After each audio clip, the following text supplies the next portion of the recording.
জয়ন্ত সিং দাগি গুন্ডা বারবার গ্রেফতার করেছে পুলিশ। 2016 থেকে জয়ন্ত সিং অন্তত 5 বার গ্রেফতার করা হয়েছে, এমনটা বলছেন Alapan Bandyopadhyay.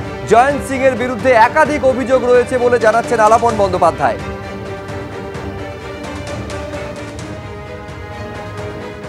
Accused Jayant Singh, তিনি কিন্তু has been repeatedly arrested by the police at least 5 times in 5 cases since 2016. According to police, he is a known rowdy. বারংবার গ্রেফতার হয়েছেন পুনঃ বিভিন্ন কেসে।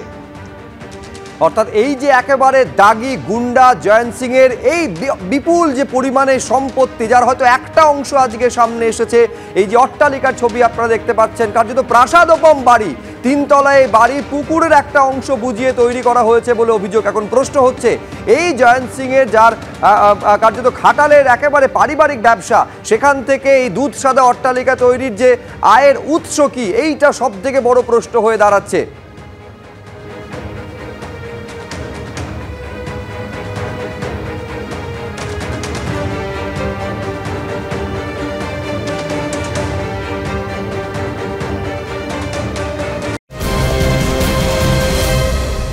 শাহজাহান কি করে এত বড় লোক হলো? হ্যাঁ, কেষ্ট কদিন আগে বাজারে মাছ বেচতো, হ্যাঁ, সে এখন কুমির হয়ে গেল কি করে, হাঙর হয়ে গেল কি করে টাকার? তৃণমূল করলেই সবাই বড় লোক হয়ে যায়। হ্যাঁ, তৃণমূল করলে সবাই বড় লোক হয়ে যায়। যারা অসৎ পথে হাঁটছে তারা সবাই 100 কোটি টাকার মালিক। এই জয়ন্ত সিং আগে খাটাল ছিল। হ্যাঁ, খাটাল যাদের আছে তারা যে গরিব লোক আমি এটা বলছি না, কিন্তু সে সাধারণ একটা নিম্নমানের খাটাল ছিল, রাতারাতি তার এত বড় অট্টালিকা হলো। জয়ন্ত সিংকে এত প্রশ্ন করছেন। আচ্ছা, প্রশ্ন করছেন না তো কালীঘাটে একজন লোকের 11 বছর আগে একটা টালির চালা ছিল, তার কেন দুটো গলিতে মিলে দুটো পাড়ায় হরিশ মুখার্জি আর হরিশ চ্যাটার্জি স্ট্রিটে 35টা বাড়ি তার কি করে হলো? সবই এক গাছের ফল, সবই তৃণমূল করে হয়েছে। তৃণমূল করলে এখন কেউ মানে কোনো রাজনৈতিক আদর্শ নিয়ে আর দিদিকে ভালোবেসে তৃণমূল করতে আসছে না।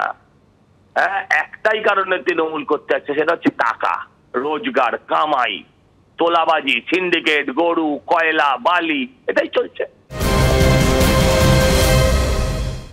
এই জয়ন্ত সিং খাটাল চালাতো, তৃণমূলের ছত্রছায়া এসে মদন মিত্রর বাহিনীতে নাম লিখিয়ে সে প্রমোটিং এ হাত পাকায়।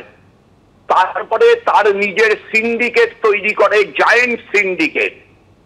সেই জায়েন্ট সিন্ডিকেট থেকে সে আজকে তালতলা ক্লাবের মাতব্বর হয়ে সেই ক্লাবের অভ্যন্তরে সমস্ত শাস্তিমূলক ব্যবস্থার নিদান দিত এবং সেখানে বেলঘরিয়া থানার আইসি উপস্থিত থাকতেন। বেলঘরিয়া থানার সেই আইসি রতনলাল চক্রবর্তীকে গ্রেফতার করছে না কেন ব্যারাকপুর কমিশনারেট? তিনি তো জানতেন জয়ন্ত সিং এর উত্থানের সমস্ত কিছু। ফ্রাঙ্কেনস্টাইন একবার তৈরি করলে সেই ফ্রাঙ্কেনস্টাইনটা এরকমই হয়।